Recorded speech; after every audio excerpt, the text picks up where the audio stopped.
Welcome to Assembly Calendar. I'm Mike Friesen, and with us for our program today, Assemblyman Al Graf. Al Graf represents parts of Suffolk County.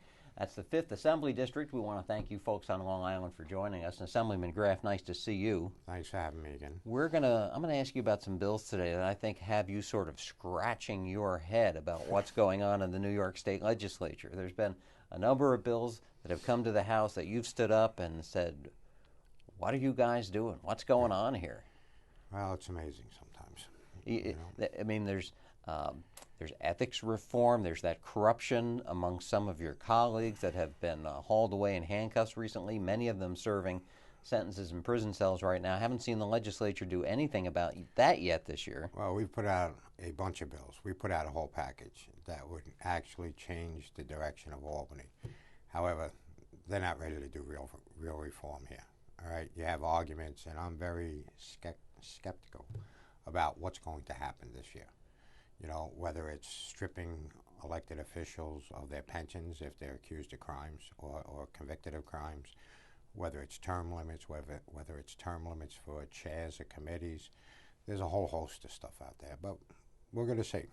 But there are a number of bills that have come up that have taken time for debate and discussion and votes. Mm-hmm.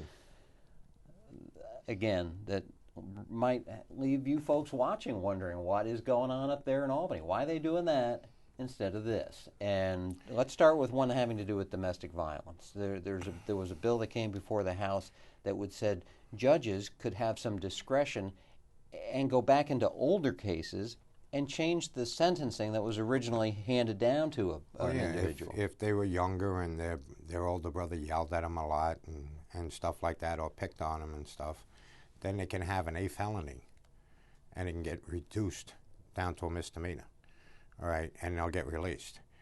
I mean, they can commit horrific crimes, and in the interest of justice, right, the judge can reduce the crimes for them based on that.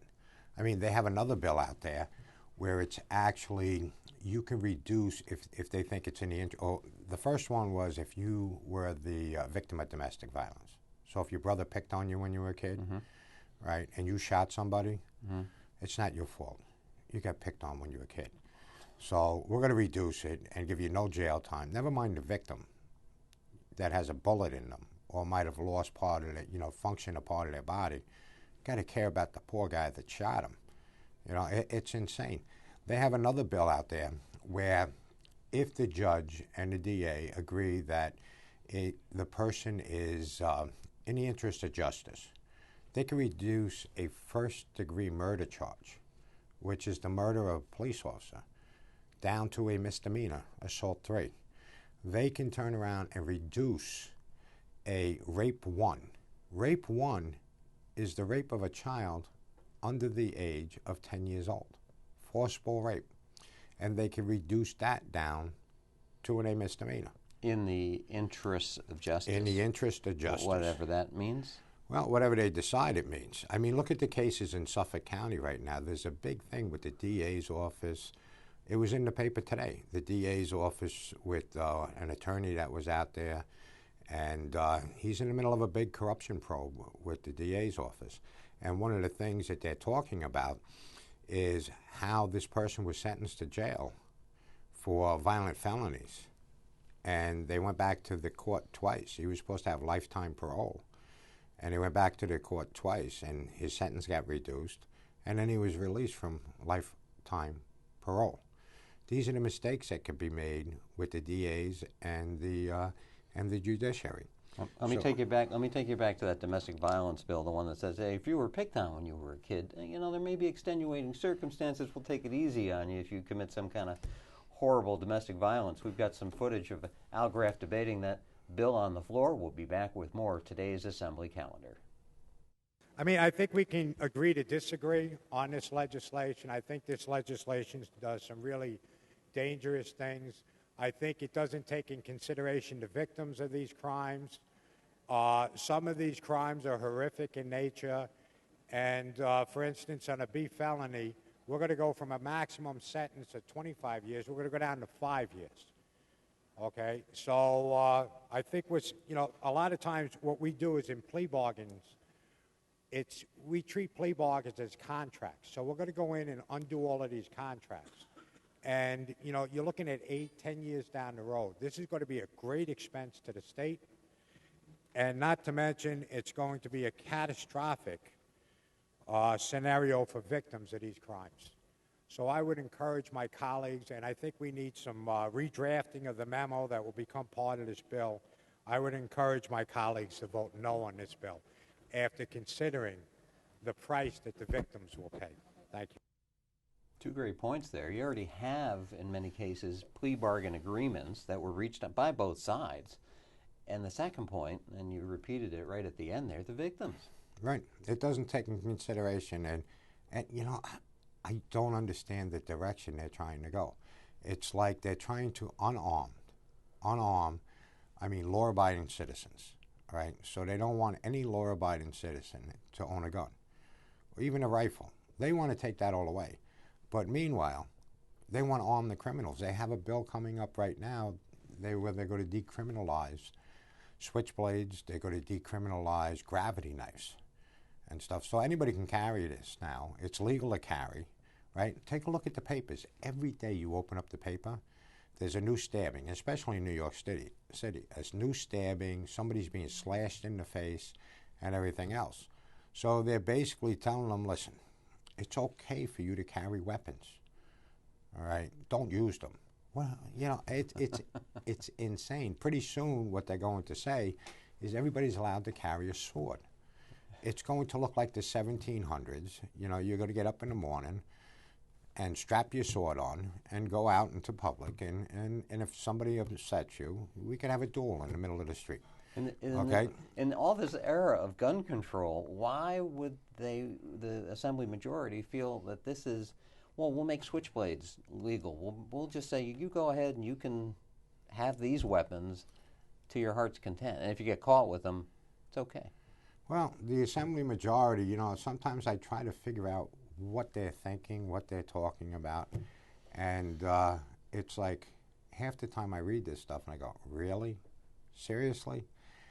It's just like they just throw stuff out there.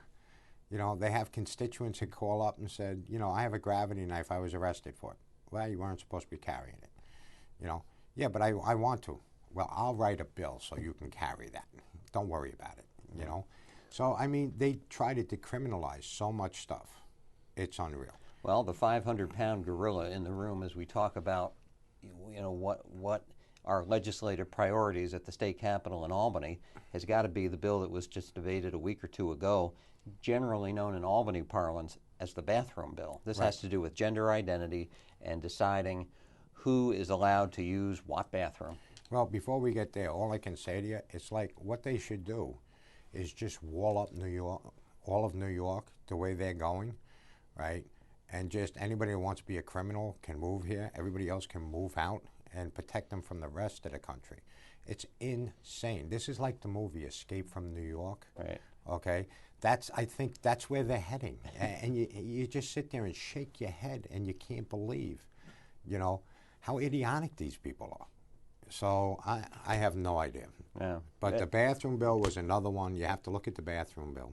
Well, we've got some footage of you debating that, but let's set that up for the people that maybe haven't heard about this debate at the state capitol.